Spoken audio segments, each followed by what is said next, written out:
I'd rather create something that others criticise than create nothing and criticise others. If you have high quality product behind the bar, it's like weapon. It's not about the figures, it's about who those figures are. The Hospreneurs Podcast. I'm going to drink this beer. Yeah, let's crack them. With James Henderson. Hello and welcome to episode 29 of the Hospreneurs Podcast. My guest today, Nick Pinn, has some amazing insights developed over his entrepreneurial journey.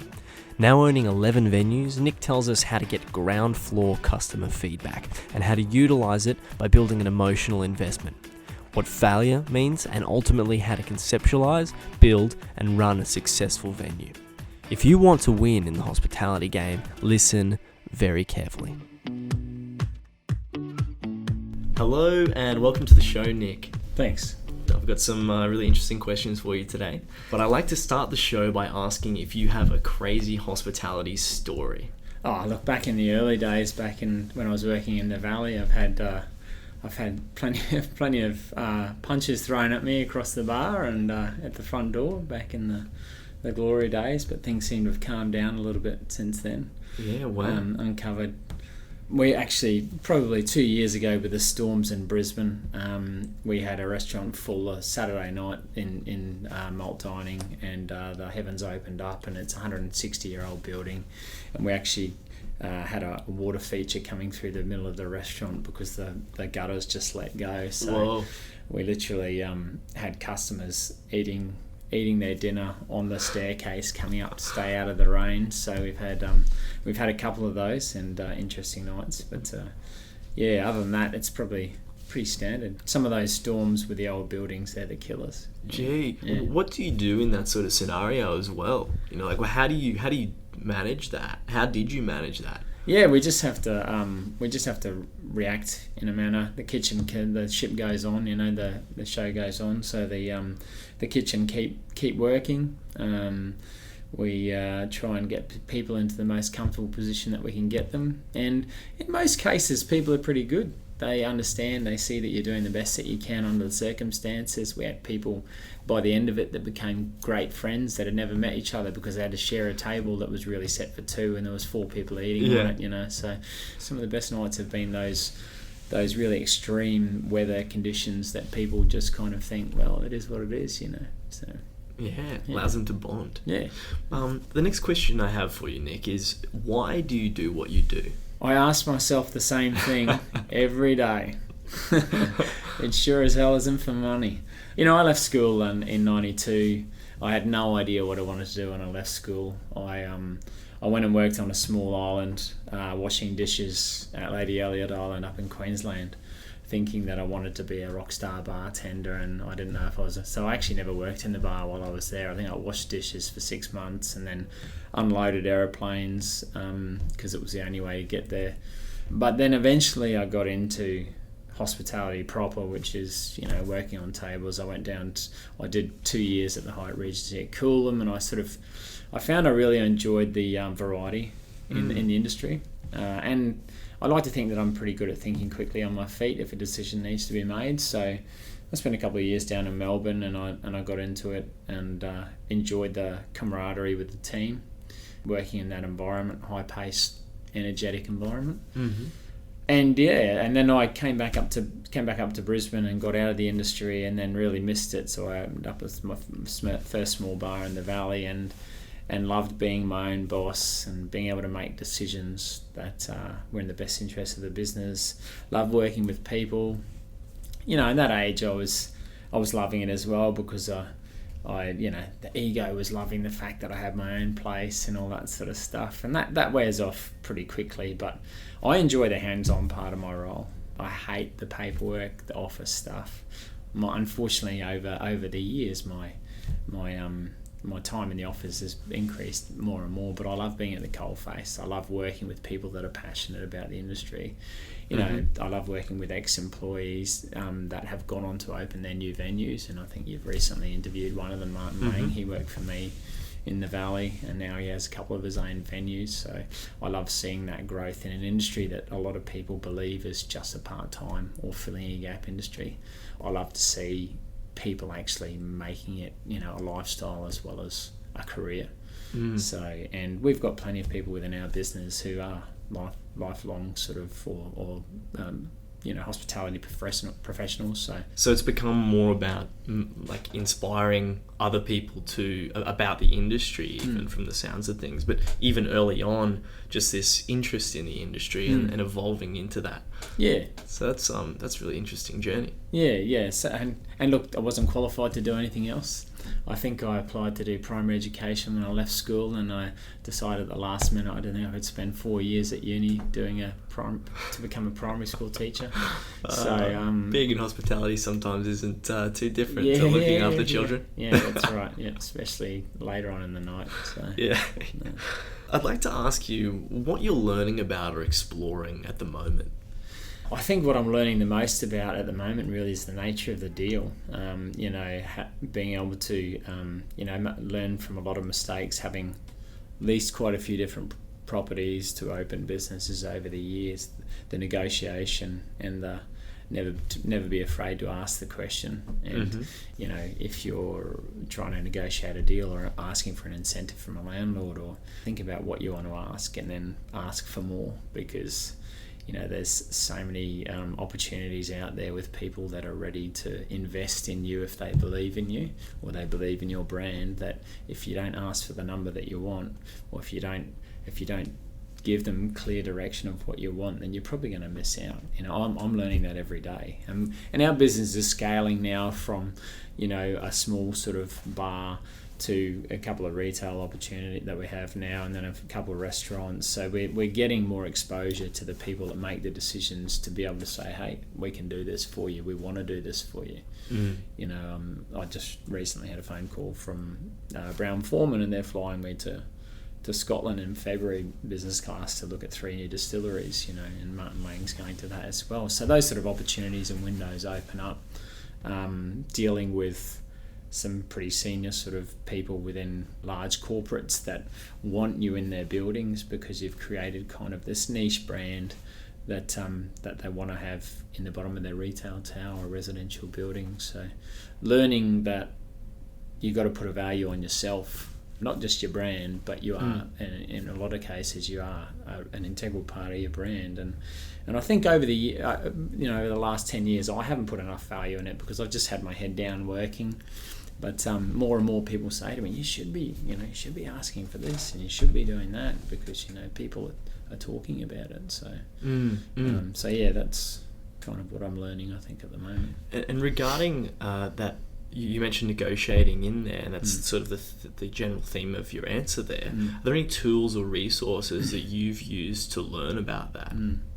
Yeah, I think mine's been mainly learning by my mistakes. I certainly haven't done any courses or anything like that. I haven't really had the opportunity to chew anyone's ear and get their input. I've kind of I'll be fortunate enough to have enough opportunities to make enough mistakes to be able to learn from those, and I'm sure there is a much quicker way of doing it. I mean, I've got a couple of friends that have been in the industry for a while, but I've never been the sort of person to go and find the easy way by learning from somebody else's mistakes. I don't want to make the mistakes, but if the mistakes are there to be made, I want to be able to make them so that I learn from them. I think that the only tools I would say for people that are coming through the industry is just have a real clear vision of what you want and what you want out of it, and make sure you're thinking about it not only from a best case scenario, but also from a worst case scenario if you move forward on a particular project, and where you want to be in the next couple of years with the business, and just get other people's advice, and not necessarily because it's going to make a difference on the direction you go with your business, but for your own balanced opinion. When I opened Glassbar in 2003, I didn't know I wanted to be a bar. I wanted to have my own bar, but I didn't really know what I was doing, and I'm not a particularly creative person, so I got along about 15 friends, and I spoke to the person who had the lease, and I said, listen, I'm not sure if I'm going to commit to it, but I want the space.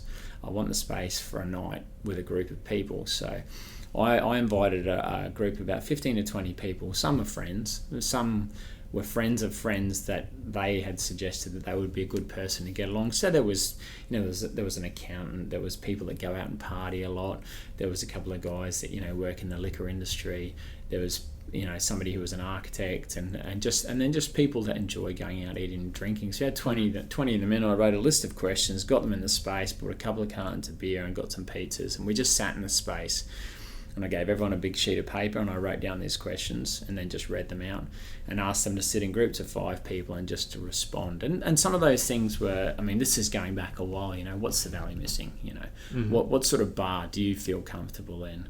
What food do you want to eat when you go out, when you're not going out to dine, you're just going to drink? What's your favourite drink? What time do you stay out to when you go out during the week?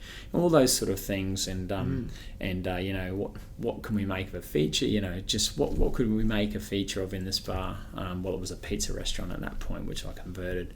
And I'll be honest with you, 80% of the information I got back probably wasn't worthwhile because people just went off on total different tangents. But what was worthwhile was that sort of 10 to 15%, which influenced what I did. But even more so was the fact that I had 20 people in that space and they bought into what I was about to do because they were already emotionally involved because they were a part of that process. So when I opened the doors, they were all bringing their friends because they're saying, yeah, we helped them set it up, that sort of thing. So they were already emotionally invested and they were part of the business growth. And we took off straight away. We had some great years. I had that for 10 years. And those people have followed me from business to business because I think if you respect what other people's opinion is or are, it doesn't necessarily mean you have to follow it, but at least listen to it. It's like you buy your first car, if you have a really good experience there, you'll go back to that dealership over and over again, that was probably the one thing I would say to anybody who is looking to set up their own thing is get as many people involved in the setup as possible, even if you're just getting them in to help you fill fridges or move furniture. People love it. We're lucky. It's an industry that people have this real romantic fascination with. And it's far from romantic, our industry. I don't know how many times I've mopped up spew from the bottom. And that was back in the day when I was, where we were replacing the curtains and the fabric on the couches every 6 months because they were covered in cigarette burns, There's nothing romantic about this industry. But still, people want to be a part of it. And like I said, the money side can come. And for some people it comes very quickly, but a lot of the time it's hard work. It's interesting there saying that when you involve people in the process, then obviously they become part of the community and join you, become very loyal to your brand and obviously your personal brand. So you say anything to them about what you're doing in the future and they'll follow you along. And you mentioned negotiating before. The best book I've found on the topic is Getting to Yes, which was an incredible book. And it also mentions something similar there about involving people in the process. Really helps with the negotiating process. But you mentioned there about you've made enough mistakes to learn. I think what people get really scared about is that they're not going to be able to bankroll it. How do you make sure that things are profitable enough to keep rolling with the next mistake? I think the mistakes you make aren't necessarily going to make you less profitable. I think they're mistakes that you've gone down a wrong fork in the road and you probably shouldn't have. I understand the financial side of it, but it's important to start off in a position where you can create a certain amount of a buffer or comfort and not try to be the next financial success. Make the mistakes early and before you start pouring lots and lots of money into a business. I was also fortunate I had some good people around me, friends and other people that I could lean on, not necessarily financially but other professional capacities that they were able to help me save some money and various things like accounting and legal and all that sort of stuff. But we've had some I've certainly had some tough times where your back's against the wall and you don't always get to deliver the product that you'd like to because you don't have the cash flow to do that. I think once you start considering that there is no alternative and there is no fallback plan and there is no money from mum and dad sort of scenario, which is where I've always been, there's just no other option than to make it work and you just have to do what you got to do. I think you become a more rounded individual from a business perspective if you accept the fact that you're going to make some mistakes. You just have to be aware of the ones that are going to cost you money. You've opened a new venue recently. Yep. Do you want to tell us a little bit about that venue? Yeah, so Drum we opened nearly 3 weeks ago now in Newstead. That was a collaboration between myself and Paul Hoffman. We've been looking to do something together for probably 3 or 4 years. I've finally identified a space that I think will work for the concept that we're going with, and that was about 12 months ago. It's relaxed European style dining, bar focused in the Newstead area. The big win for me on that one is that I'm dealing with somebody who can manage the food side of the business. I know lots of people that are in our industry that are saying, food, I'm not doing it. I'm just going with a small bar license because it's much more profitable. I don't have to pay full-time chefs in the kitchen, and I can let people BYO food or just do the small bar and close at 12. I think for a balanced offer, you have to have a food element. And for me, bringing somebody else in that's the expert in that field just takes the pressure off. You know, the ultimate relationship for anybody going into this interest, although it does come with certain challenges, is to have somebody that knows the food side and somebody that knows the booze side. I'm not saying rush out there and find a chef and go into business with, because you want to know how that relationship will work long term. And plenty have failed between chef and front of house. It's a pretty volatile environment when things are going badly. Have you worked with Paul Hoffman before? No, this is the first time I've done it. Yeah, so previously it's just really been myself. So that's why it's refreshing for me. Yeah, it's refreshing from a point of view that Paul's in the business, working in the business permanently, full time as well. So having a financial eye over the business whilst he's working there is really it sort of helps me sleep a little better at night. Yeah. Because everything else is just really me. I'm the sort of the eyes and the ears. So that's important to have somebody like that you can rely on. It just means I have to be in the space a lot more, and having good managers, having trustworthy managers. I don't hire the best sommeliers in town or the best most qualified waiters or restaurant managers, purely because there's always dramas with those people. There's either ego issues or there's superiority issues.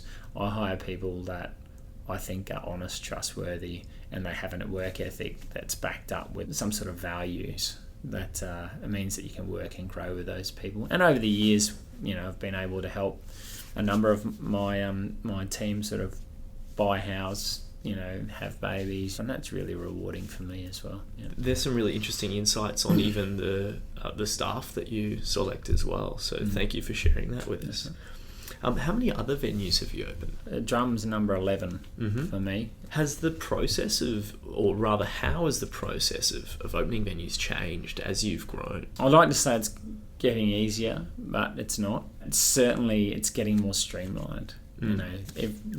Every venue presents its own set of challenges, but the timeline of what has to happen and when it has to happen is becoming more smooth, because I'm more aware of there's certain trigger points where you need to make sure you've got your liquor license application in, make sure you've got your food license out, getting the gas connected and all those sort of things that quite often can come to that last 2 or 3 weeks before you need to open your venue, and you're like, well, we need 6 weeks to get everything finished. Staffing, from being around for a bit longer now, I certainly feel like we attract a better quality staff member, somebody that probably when I interview now or we recruit, people actually take the effort to look at our businesses, to come in and look at our different environments, and in some cases talk to the staff over the bar before they apply, which to me is a great representation of the fact that they believe once they've left and they've applied for the job that they understand what we stand for.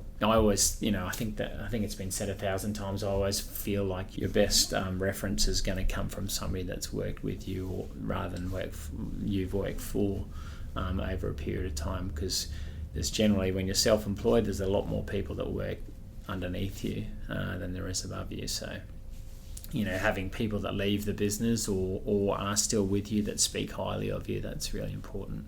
I know that there's a thing called glass door or something like it's a glass ceiling or glass door where you get to review your business. Oh, have you ever I've not heard of this. Yeah, so I think it's a corporate thing where you can get on and review the company that you've just left as an employee. Got on there a couple of times to see if anyone that's ever left is there, but we're actually not on there. But there's some pretty scathing reviews for some companies out there. There's a new review platform that I just saw been started in Melbourne. So it's something very similar about reviewing your employer for hospitality. Okay. But I'll put a link up to the glass review system. I'll find what that is and I'll put a link up there in the episode. Yeah. What metrics do you base your decision on when you are starting a new venue?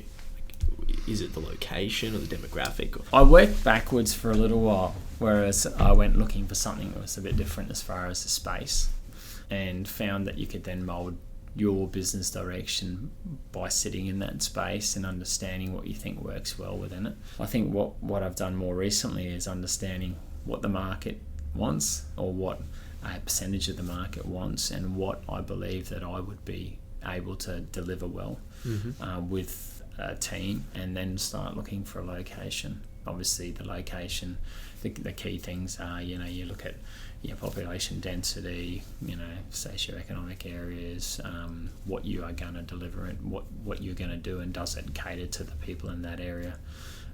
Parking is quite often a challenge that needs to be overcome. What's footfall like? So, when are you going to be your peak times and when are you going to be quiet times?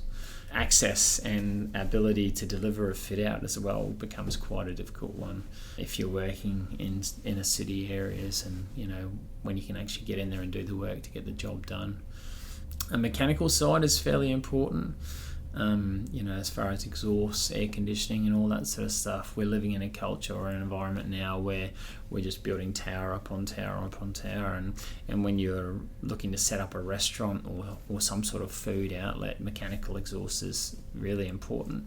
And Brisbane City Council are clamping down on if you don't have a vertical riser to exhaust your air through the roof, and that might be because you're in a 20-storey building, and that's never going to happen. You've got to have a horizontal exhaust, which increases costs multiple times. You've got to have UV filters, charcoal filters, all these sort of things which can blow a kitchen fit out cost out of the water, double or triple your cost base. So locations where you can get good clean air, aspect, view, good density and footfall are all part of the bundle, I think. I want to ask you said you've learned about a lot of these things through your own mistakes. Have you had a mentor or mentors or people that you've been able to, you said you've had people to lean on in that process. What about people to learn from, people who've gone through the sorts of things that you've now been through and even moving forward? Yeah, not so much. I have had people to lean on for areas that I have I've got no experience in. As far as industry people, not really, and I think it's been a massive disadvantage for me. I've had opportunities to do things, but because the growth in our business has been quite significant over the last 4 or 5 years, the old saying, spent too much time working in the business rather than on it, and we're through that sort of phase now where I'm getting an opportunity to actually get some of the contact with some of those people and make some more strategic decisions and get some more time to think about opportunities rather than just jumping in. And I've got some good friends in the industry and some of the big players in around town that I chat to about small issues, but as far as mentoring, not really. Yeah, which is a shame. Well, that's all right. I mean, it sounds like you've got some really exciting opportunities coming up. Yeah. So that's I'm looking forward to seeing how that unfolds. My next question for you, Nick, is what innovations or innovative techniques have you seen unfold in your time in the industry? One of the big ones for us is digital diary systems, the likes of Demi and Open Table. That certainly from a restaurant point of view, they streamline that process. And I was a naysayer for years No, I want to speak to my customer on the phone. No, I want to see them. I want the email, or I want to write it in the diary so I can rub it out and then change it. I want the customer contact to be able to actually hear their voice and them to hear mine and work out the issues then and there. It's become so labour intensive now, and people want instant response, that digital diary systems and platforms like Facebook, etc. It's the only way you can be successful in this business is to engage in that sort of stuff. One of the downsides to that is I think no longer is the business successful based on your product and your service and your offering. It's successful because of volume of numbers that come through, and that adds another layer of cost and time. Social media probably is the biggest one, which has been a challenge for us to come to terms with, because I'm not on Facebook, so I don't really understand that whole world. I understand that it's hugely important for our business, and anybody that's going into the hospitality industry needs to be in it. But that's probably one of the biggest innovations I think that I can think of. That, and booking systems, having a system that you can just all of a sudden you can walk in on a Thursday morning and all your tables are set, all in your diary, your digital booking system, that you know where the customer's sitting and what time they have to be out by and all that sort of stuff. It relieves a lot of time. What innovations are taking place right now, or if you look forward, what can you see that's going to unfold? I hope, but I almost think there's going to be a shift back to old school. We went through that phase where iPads and iPhones and apps and all that sort of stuff were sneaking into our industry, and we're talking about reducing the service element because of the risk. The risk for poor review comes from the service element. That's predominantly the issues. If you see any reviews across the board, there's some bad food reviews or bad, service seems to be the most one that gets shouted about the most. So there was this fast food mentality where you minimise the customer contact experience, and we just throw a burger at them and they pay $10 and they don't have a high expectation because they're only paying $10. So the fine dining side of things was under pressure because you rely so heavily on the service because you're charging a premium price point. So therefore the negativity that comes when you don't meet the standard. I think we're going to make a move back towards it. Not necessarily fine dining, but I think there's going to be a lot more emphasis put on environment and service, I hope, and not so much just fast, quick. I want to click a button and I want to have Uber Eats or Deliveroo send it to my house. I'm prepared to accept the fact that it's going to be pretty poor quality and cold and probably fallen inside out when it gets here, but you know what, I'm being lazy, so I'm hoping that there's going to be more on the old school. I tend to agree, and I think it's a bit of a pendulum. We had it at an interesting place, and then there's been this disruption, and people take it over to another side, and then I think it'll swing back, maybe not quite as far, but with a happy medium. Yeah. What action are you taking to make that happen? We've sort of introduced, as part of our retail so malt traders, I made a decision that we wanted to extend our offering with malt dining to have a retail component of our business. So we opened the bottle shop next to the restaurant, and with that bottle shop I made the decision that I want it to be a service environment, so people can actually sit down in the bottle shop and have a drink and have something to eat. Now working on much lower margins, but we are less about volume through our retail outlets, and we're more about quality and experience. So we want people to stay longer in our spaces, because I feel that you get a much longer lasting impression of the business, and you're more likely to go out and tell somebody about it rather than just walking into, say for example, a First Choice or whatever they're called around here, BWS, where you know what you're gonna have when you walk through the door. You walk straight to the fridge, you open up, you walk it out, you put it on the counter, the guy swipes your card, you walk out the door, and you have no experience at all. I want people to come in, walk around, and not be able to find what they would always choose when they walk into a bottle shop. I want them to actually come in and engage with our staff and say, oh, this is what I normally drink. You don't have that. Oh, well, why don't you try this? And then they walk away and they go, that was great. Or they go, that was terrible. I'm never going back. But more often than not, they go, that was great. And they've had a positive experience that they wouldn't have had if they just walked into a BWS, because they would have got that same old. So we're trying to do that. We're trying to create different environments. My whole ethos for our business growth is never to replicate the same thing twice. I would hate for people to come into one of our restaurants and say, oh, that's just the same as the one down the road, but it's in a different town or a different state. That whole replication or just putting the same business model in another place doesn't interest me at all. There's no challenge. And you'd never franchise then, no, obviously. we'd never franchise, no. And the beauty of that is that, you know, we have a reasonable amount of staff now as well.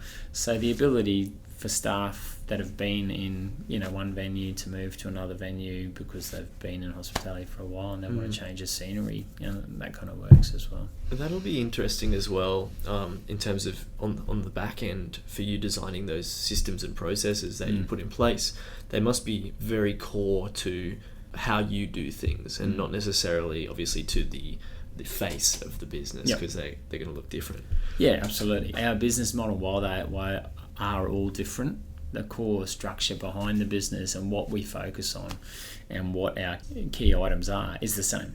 That's the quality, the service, environment, you know, and that environment sector comes in with, you know, with the sound, with the comfortability, with the lighting and all that sort of stuff, and with the meet and greet. So it's core across our business, delivered differently, but the same sort of ethos. You mentioned before that you say you're not a creative person, but I think that this industry is inherently creative. But now, obviously, with the way that you've been building things and where you're at, everything becomes a lot more along the business. You have to have a lot more business acumen. And you said you're spending more time in the office. What still is your creative process?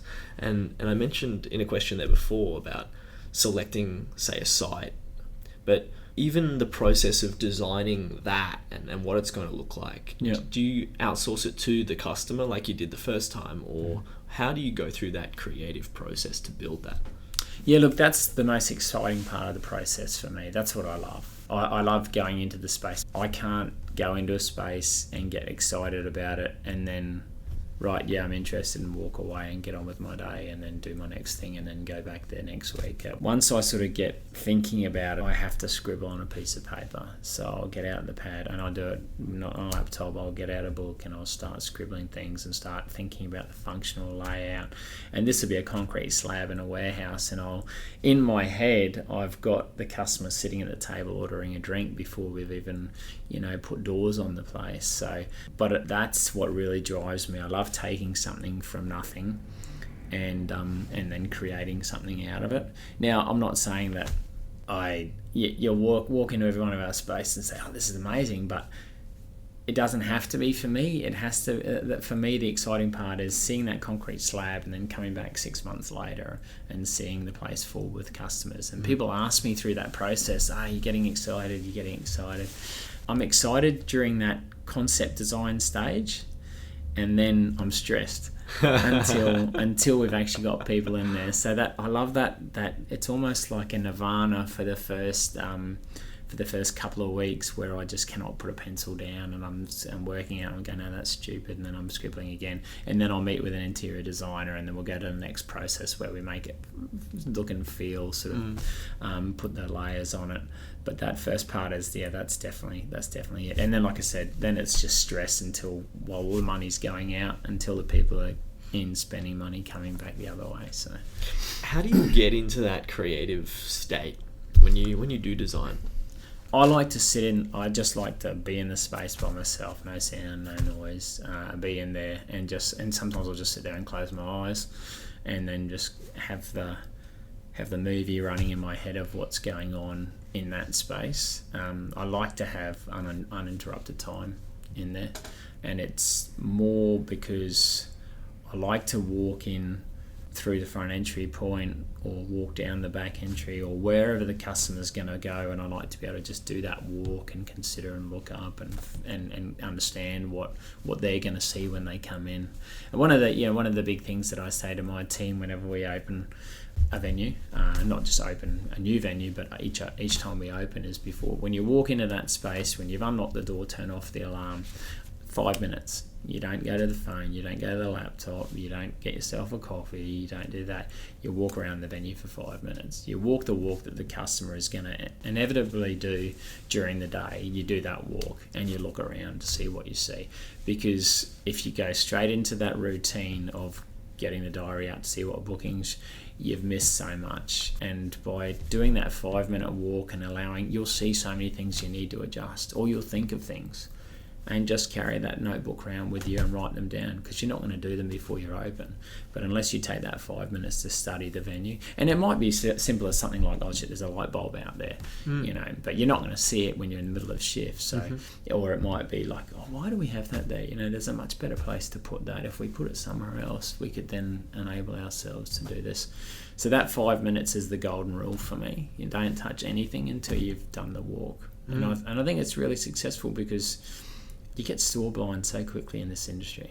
You stop seeing the things that matter because you walk through that door and the phone rings straight away, and then you gain time. You need to have that 5 minutes. I like that. I'll start walking around in venues. I feel like what's this weirdo doing? Even in businesses I don't work in. My next question for you, Nick, is what's your number one industry resource been on your journey?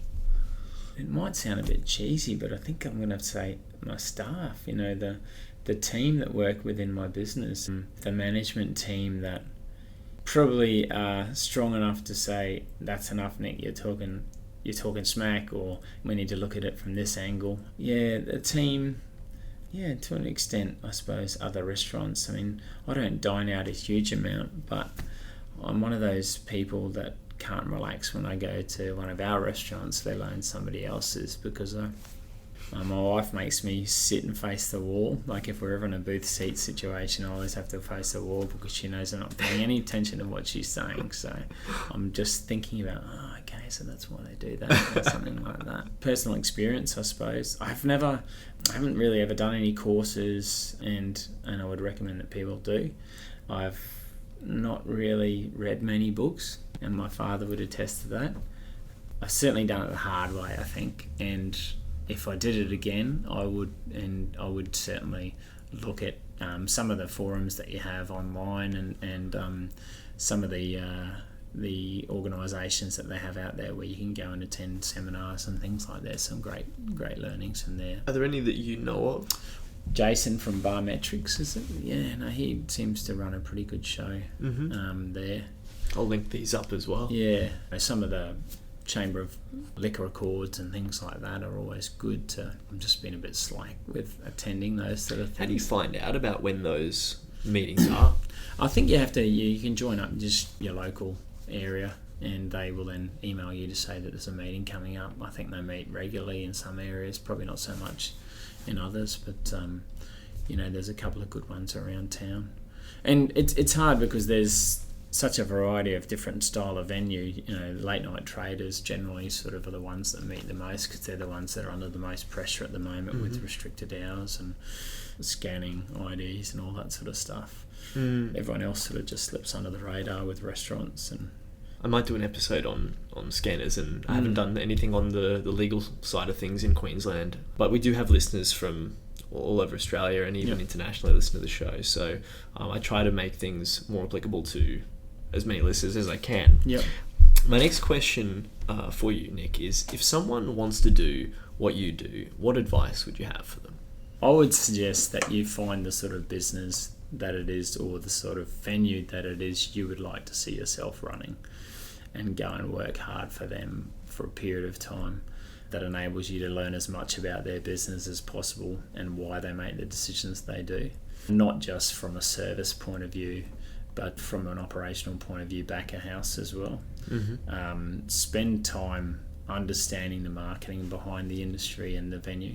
And then, you know, towards the end of your tenure, if you're deciding you're ready to go out and do something for yourself and you save some money to get started, or you've managed to find an investor, then be upfront with the business that you've been, you know, working for that period of time, and then that relationship will continue, because more often than not they're happy to see people that have worked hard for them for a couple of years succeed and do their own thing. And it's the same for me. Some people want the comfortability of knowing that they're going to get their pay packet every day of the week, but some people want to be challenged. So I think it's really important that people have the opportunity to do it for themselves, but absorb as much as you can from somebody who you think's doing it well.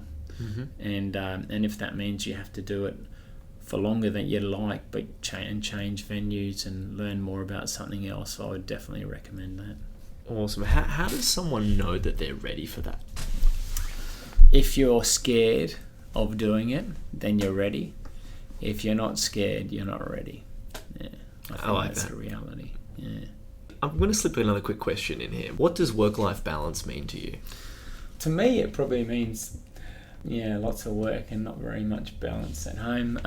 No, it's, you know, it changes. It changes as you evolve in our industry. When you're 19, 20, 21 and you're working casually and you're doing, 60 hours a week and you're hitting the booze hard every day off and all that sort of stuff, the balance for you at that point is that you've just got enough money to do what you enjoy doing outside of work.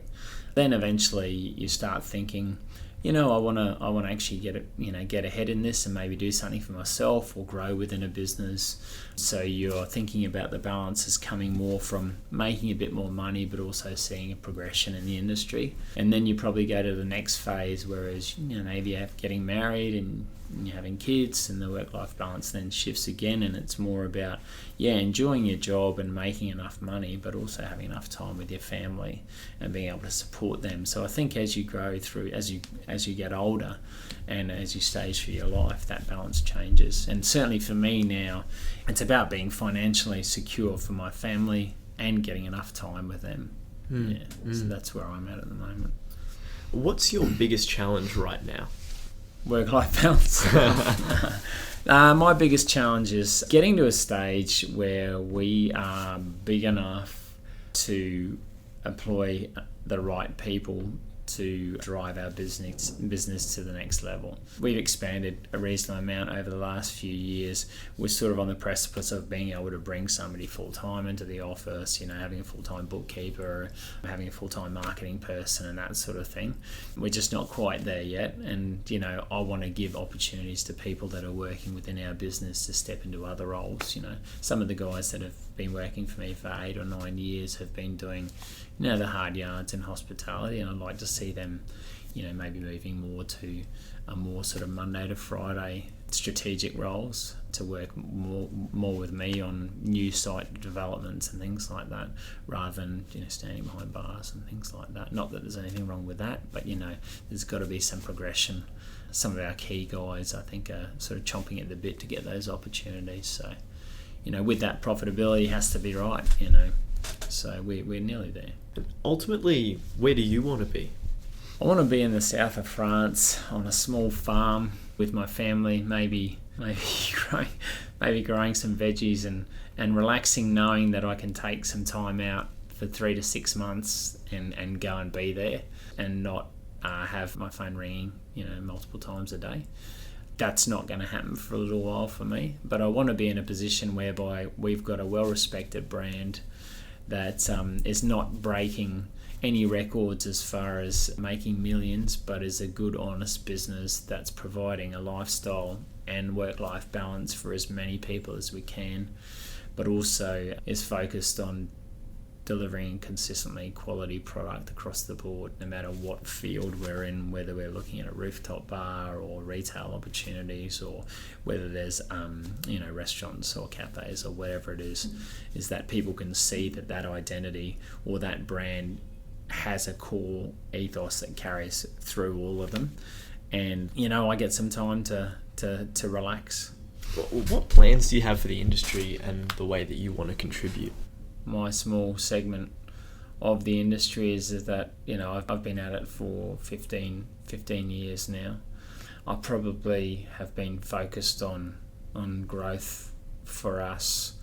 I'd like to see what I can do over the next 5 to 10 years is going to change or help to change the perception of what hospitality venues are like in Queensland as opposed to Melbourne and Sydney. There's nothing that annoys me more, and I know you've got viewers and readers or listeners from Melbourne and Sydney. We've done created some small venues over the last few years, and people come in and say, oh, it feels so Melbourne or it feels so Sydney. I want people to be going down to Melbourne and Sydney and walking into venues and saying, oh, it feels so Brisbane, and that being a positive thing. I think, we started late up here as far as what we're offering in the quality aspect, and I think there's some people out there having a bloody good crack at it. I'd like to think that maybe Brisbane or Queensland's taken a little bit more seriously on the national stage for what we can and what we are going to do over the next 10 years, and if I can be a part of that, I'll be really happy. You've sort of answered my next and final question, which is what's next for Nick Pinn? We've got a couple of projects on next year, so that's exciting for me, a couple of big ones. Keep pushing forward, see if we can move into another category. We're working with a Michelin star chef that we're bringing out from Singapore next year to head up one of the new venues, which I think is great for Brisbane. I'm really excited about that, not just because of Michelin star, but I think it sort of hopefully gets people to realise that we are taking it seriously up here. That's exciting. On a personal level, just sold our house. We're hoping to buy a new house next year. I'm not having any more kids, but I've told my wife that. Yeah, business perspective, I think there's going to be some movement for us next year. Some scary stuff. That's really exciting. Yeah. I'm looking forward to staying in the loop with what happens for you. Thanks, Thank you very much for being on the show, Nick. It's been an awesome chat with you today. Thanks, James. Stay in touch with the show after hours at Hospopreneurs on Twitter, Instagram and Facebook. Do you know a hospopreneur? Shoot us an email, hospopreneurs@gmail.com. Creativity and innovation in hospitality. The Hospopreneurs Podcast with James Henderson.